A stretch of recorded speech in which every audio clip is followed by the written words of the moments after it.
Desde que eu comecei a me interessar por cinema, eu sempre tive muita curiosidade em assistir esses filmes mais estrangeiros e que geralmente têm até mais de 3 horas.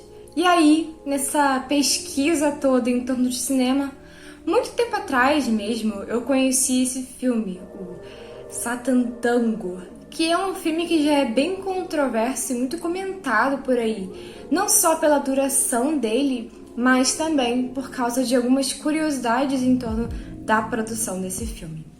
Foi um filme que eu confesso pra vocês, eu sempre enrolei bastante pra assistir, por causa da duração dele. Mas estava chegando no final do ano e eu pensei, eu acho que eu quero terminar o ano concluindo, digamos assim, uma meta.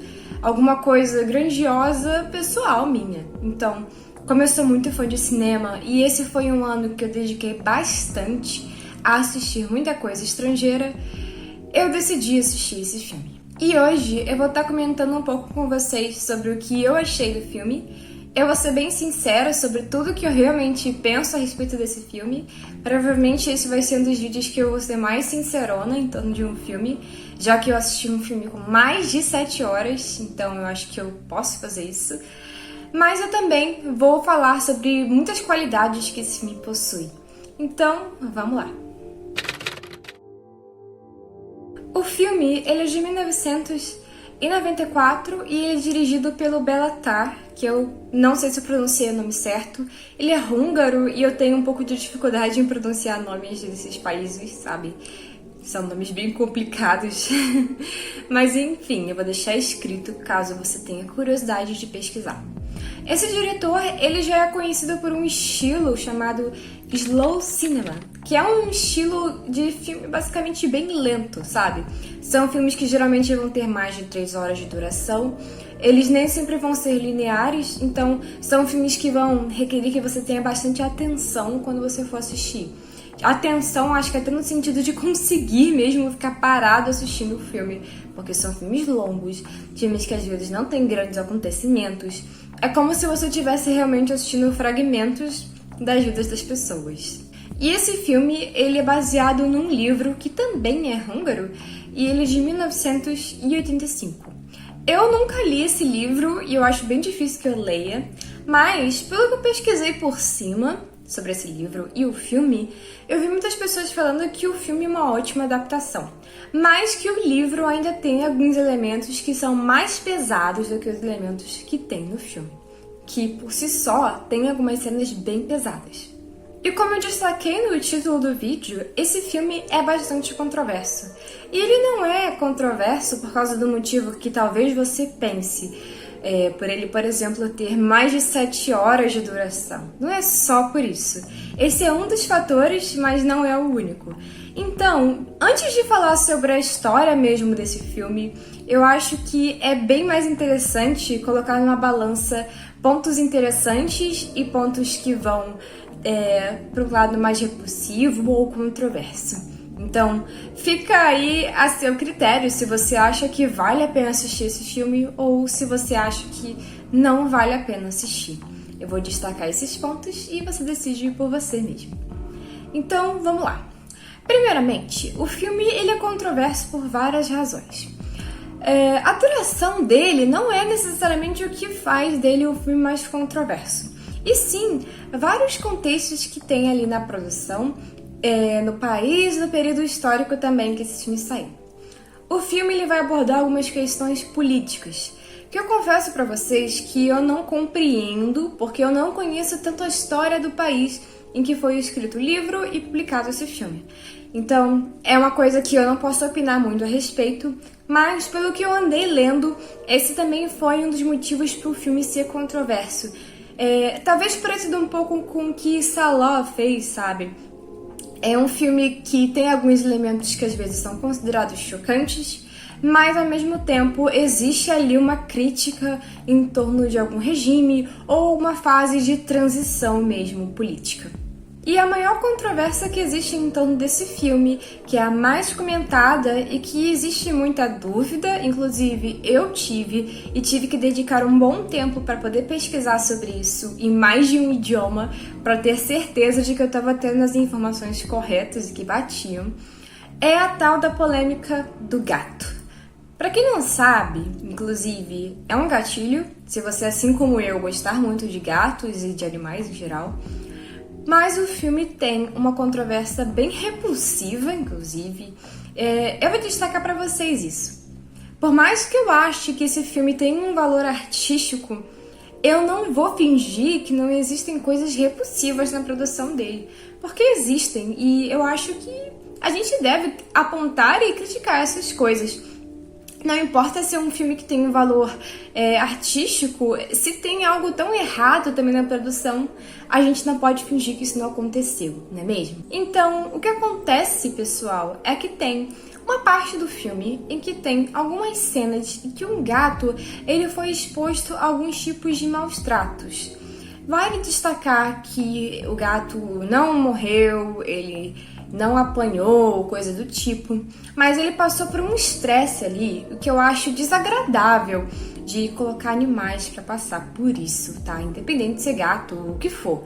Eu acho uma situação ali desagradável, repulsiva, porque o bicho, gente, ele não pode consentir estar no filme, né? Ele nem sabe o que tá acontecendo. Mas enfim. Então, por que existe tanta controvérsia em torno disso? Porque muitos boatos surgiram em torno dessas cenas. É até um pequeno spoiler do filme, tá? Mas eu não sei se tanta gente vai se importar. Porém, tem uma cena do filme em que esse gato, ele é envenenado. Vale destacar que isso daí não aconteceu de verdade. Tem pessoas que pensam que o gatinho de verdade foi, mas não foi. Na cena do filme em que ele simplesmente cai, ele estava sedado, tá? Ele não foi envenenado, inclusive, ele foi até adotado na produção do filme e viveu uma vida normal, tá? O que aconteceu mesmo, que eu acho bem problemático, é toda a questão do estresse.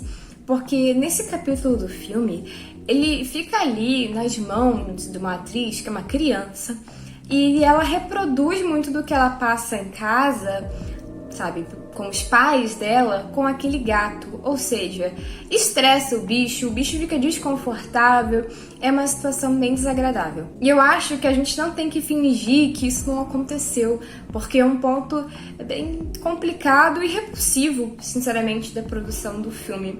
É uma coisa bem desnecessária. Mas eu quero destacar para vocês que o gato não morreu, ele não apanhou e ele ainda foi adotado depois e teve uma vida normal. Então, sem querer, obviamente, diminuir o que aconteceu, né? Do estresse que o bicho passou, mas quebrando um pouco essa ideia que algumas pessoas têm de que o gatinho realmente morreu ali naquela cena. Não, ele ficou tranquilo depois, apesar de tudo isso. Eu acho que é importante de destacar que esse filme vai completar 30 anos ano que vem. E muitas leis eram muito diferentes em torno da produção dos filmes. E também nessa questão de animais trabalhando em filmes. Então, eu acho que hoje em dia, se ele fosse produzido, as coisas seriam bem diferentes. Não significa que a gente tem que apagar o passado, a gente tem que comentar sobre ele. Mas eu acho que é importante destacar também algumas coisas que talvez contribuam para o incentivo de filmes assim. Eu quero destacar que esse não é o único filme assim, tá? Com algumas cenas que causaram estresse. Inclusive, tem filmes atuais que tiveram situações até piores, que faz a gente pensar sobre como essa questão dos animais no cinema ela é bem negligenciada. Tem um filme, eu não sei o nome exatamente, não sei se é As 7 Vidas de um Cachorro, uma coisa assim, que também tem uma polêmica de um cachorro que eu acho que acabou falecendo na produção do filme. Então, é um filme recente, mas que também teve alguns problemas bem desagradáveis, assim. É uma coisa que realmente precisa ali de mais atenção em torno de leis e por aí vai. Vale lembrar também que o cinema mais estrangeiro, o cinema estrangeiro que eu digo, o cinema europeu, desse período dos anos 90, tem vários filmes que tem algumas cenas assim. Reais ou não, mas parece que isso aí era comum na época, infelizmente. Tem um bem popular, eu acho que é Necromantic.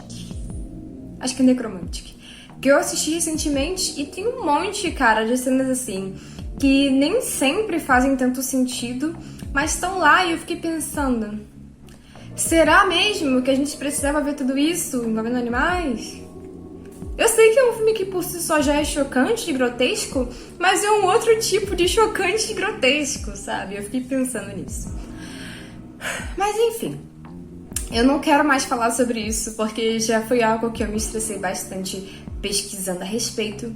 E agora que vocês já sabem das controvérsias do filme e dessa questão de ser um filme bem lento e que tem algumas coisas complicadas na produção, eu também tenho que destacar alguns elementos que fazem com que esse filme seja interessante.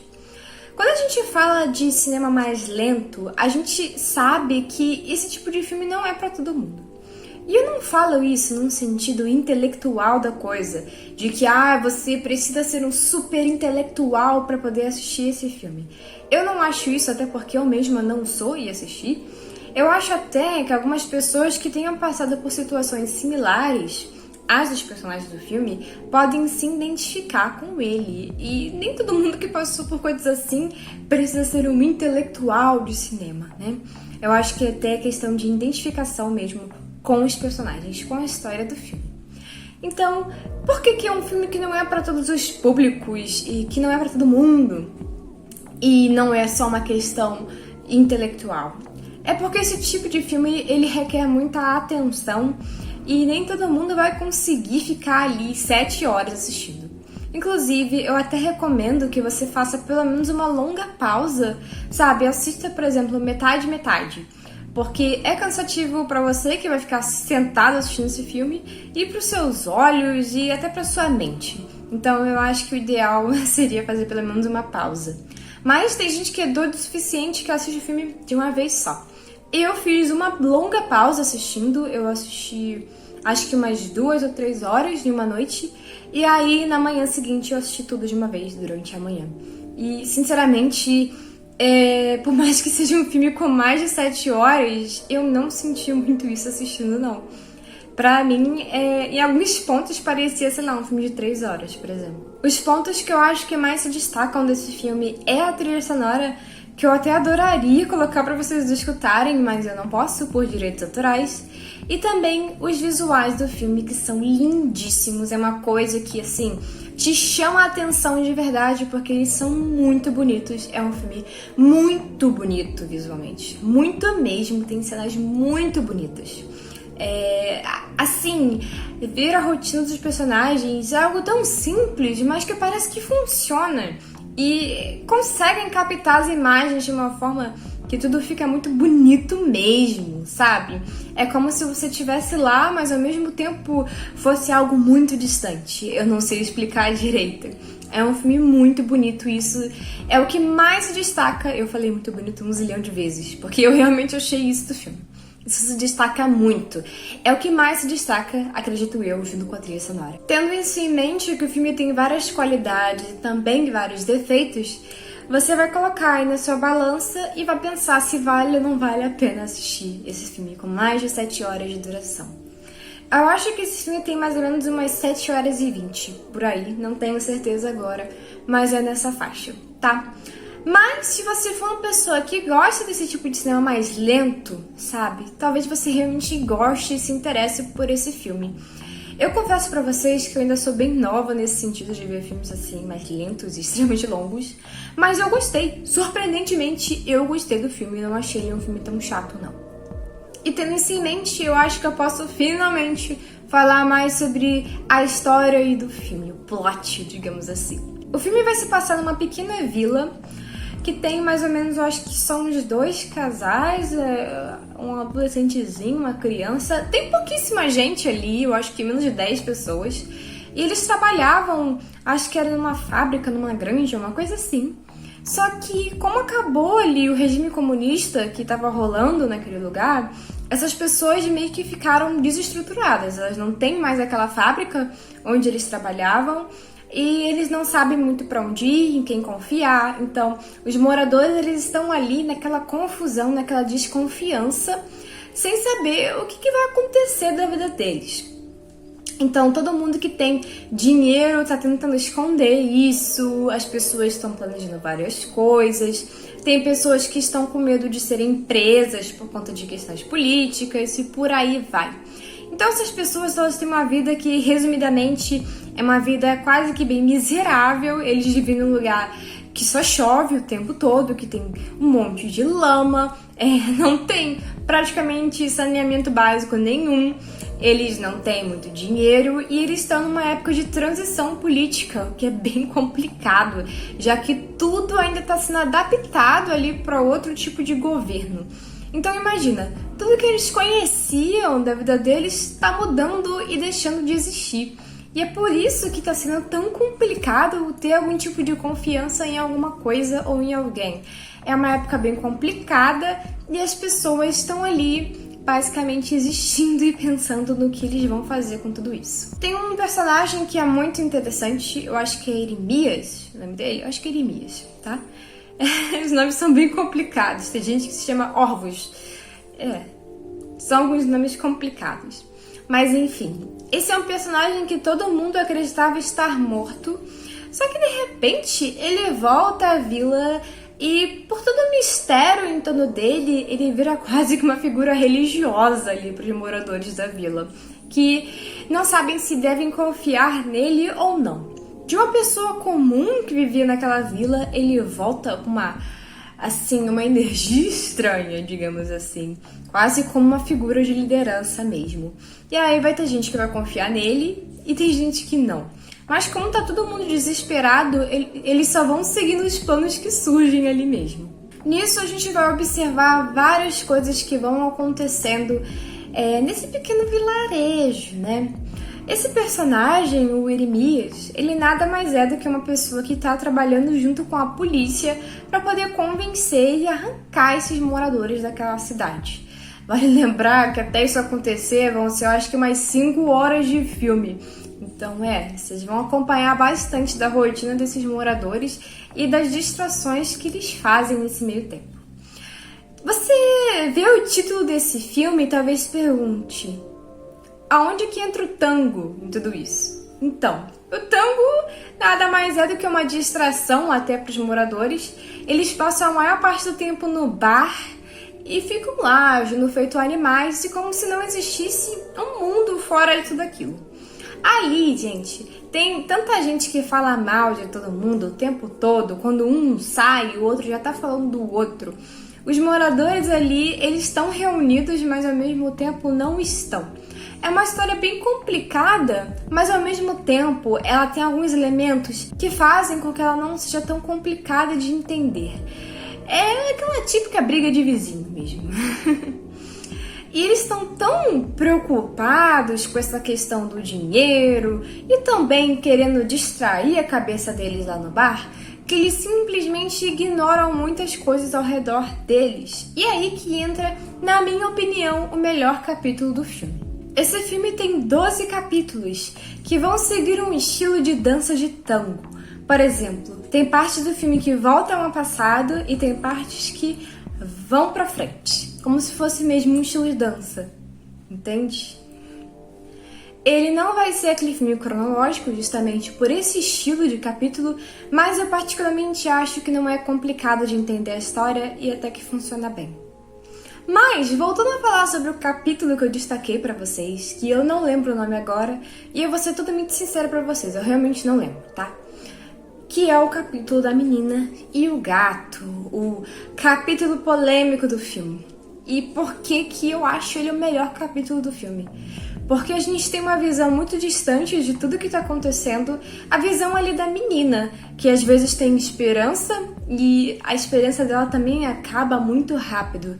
Ela é bem negligenciada pelos pais e é um capítulo extremamente intimista por causa disso. A gente vê ali o dia a dia dela, a gente vê pequenas diversões que ela tem, mas também essa solidão tão grande que ela passa por causa dessa negligência que a família dela tem com ela. Então tem uma cena do filme muito bonita visualmente, inclusive, que é a cena que ela assiste os adultos se divertindo pela janela lá do bar, enquanto ela tá lá na chuva, abandonada, e ninguém sente falta dela, ninguém dá a mínima, basicamente. E ela ali observa esse momento dos adultos. É uma cena muito bonita do filme, é um grande destaque, inclusive. E essa questão do gato é basicamente ela reproduzindo essa negligência em cima do gato que ela sofre. O final desse capítulo é bem trágico. Se você não quiser saber, eu recomendo que você pule, porque eu vou resumir. Então, no final, basicamente, ela acaba se envenenando junto com o gato. E tem um final ali poético dos dois, sabe? Ela deitada com o cadáverzinho do gato. E uma coisa poética, como se ela estivesse realmente entrando ao céu e que os anjos vão receber ela. É um final que eu acho até bonito, mesmo sendo extremamente triste. Eu não sei explicar, mas ele se destacou muito pra mim. Eu achei ele muito intimista, esse capítulo, eu achei muito bom mesmo. Foi o capítulo que eu acho que mais me chamou a atenção, eu realmente fiquei muito presa ali assistindo ele por causa disso. Ele é tão intimista e ele funciona muito bem, mesmo tendo cenas bem desconfortáveis como essas do gato. E, em geral, pessoal, esse é um filme que não vai acontecer tanta coisa como talvez vocês imaginem.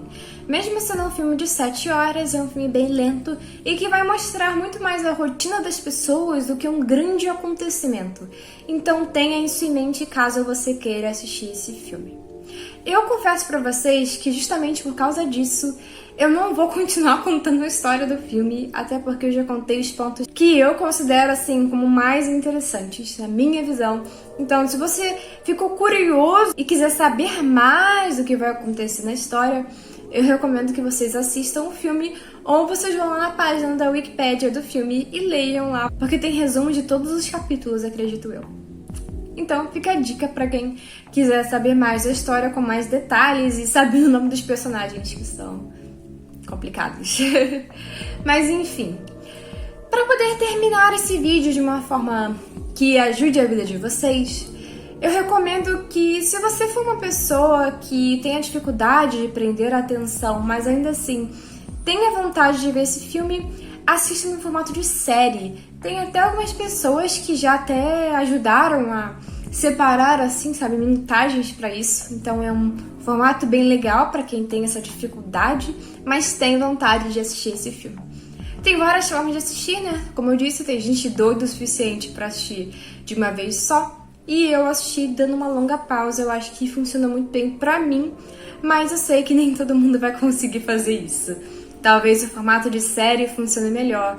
De repente, um capítulo por dia, sabe? É menos cansativo do que assistir, sei lá, 5 horas seguidas, como eu fiz. E é isso, pessoal. Esse vídeo é sobre um pouquinho sobre esse filme, o Satan Tango, um filme bem controverso, muito comentado e que tem muita expectativa em cima dele por causa da duração. Mas, resumidamente, eu acho que ele é um filme até que bem simples, porém muito belo e tem, sim, o seu lado também repulsivo na produção do filme. Mas eu acho que se você é fã de cinema, vale a pena, de repente, tentar assistir, sim, porque ele tem alguns aspectos que são muito bonitos e que, sinceramente, encantam quem gosta de cinema. E bom, pessoal, é isso. Domingo não vai ter vídeo porque é ano novo e eu vou descansar um pouco. Eu tô adaptando ainda um novo computador, então eu tenho muita coisa pra organizar ainda. E eu vou tentar fazer isso esses dias com muita calma, muita tranquilidade. Então, eu vou tentar começar o ano de uma forma já organizada e vou pular o vídeo de domingo. Pra ser sincera com vocês, eu até acho que ninguém iria querer assistir um vídeo aleatório assim num domingo. Até por isso eu pensei, não. Então eu acho que não valia nem a pena o esforço nesse sentido. Mas enfim, um ótimo fim de ano pra todo mundo. Que o ano que vem seja um ano maneiro e legal pra vocês. E vocês tiveram alguma meta esse ano que conseguiram cumprir? Eu acho que eu consegui cumprir a maior parte das que eu tinha. Eu sempre tento não me manter tão ambiciosa, sabe? Tendo coisas que eu sei que eu posso alcançar só com o meu esforço. E não, ai meu Deus, eu quero ganhar R$1 milhão esse ano. Não, eu sei que eu não vou conseguir fazer isso. Então, às vezes eu crio metas tipo, esse ano eu vou assistir pelo menos 100 filmes, sabe? Esse tipo de coisa. Que eu sei que eu posso alcançar. E é isso. Até que esse ano eu assisti bastante coisa. Eu acho que eu assisti quase 300 filmes esse ano, por aí. Teve dias que eu assisti 5 filmes em um dia. Então complicado, né? Mas eu me divirto fazendo isso e eu acho que isso que é o importante, né? Mas enfim, é isso. Tenham um ótimo fim de ano. Aproveitem bastante. assistam coisas que vocês acham que vai ser divertida pra vocês. E, bom, a gente vai se ver no que vem. E até mais!